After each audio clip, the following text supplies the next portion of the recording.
America और दक्षिण Korea सहित कई देशों में कोविड के मामलों में वृद्धि के बीच शुक्रवार को एक विशेषज्ञ ने कहा कि भारत को कोविड की एक और लहर के लिए तैयार रहना चाहिए।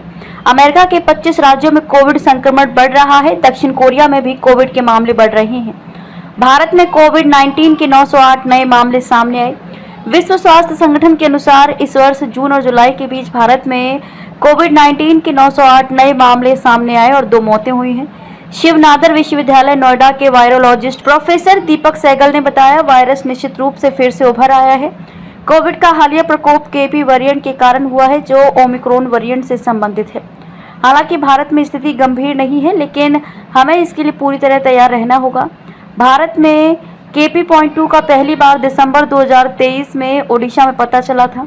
इस बीच भारत के कई राज्यों में कोविड मामलों में वृद्धि देखी जा रही है।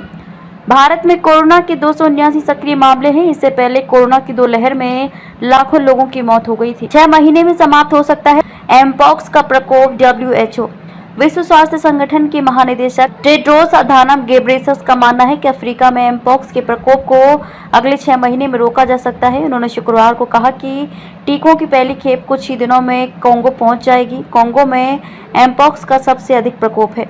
WHO के महानिदेशक घेब्रेयेसस ने कहा, हमारा मानना है कि हम अगले 6 महीनों में एमपॉक्स के प्रकोप को रोक सकते हैं। पिछले कुछ सप्ताह में एमपॉक्स संक्रमण तेजी से बढ़ रहा है, लेकिन अपेक्षाकृत कम मौतें हुई हैं।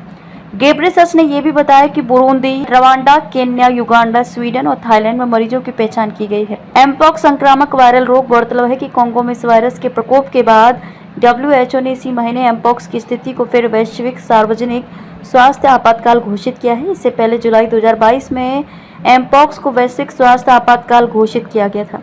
एमपॉक्स संक्रामक वायरल रोग है। इसके लक्षणों में दाने निकलना, फफोले बनना, बुखार, शरीर में दर्द शामिल है।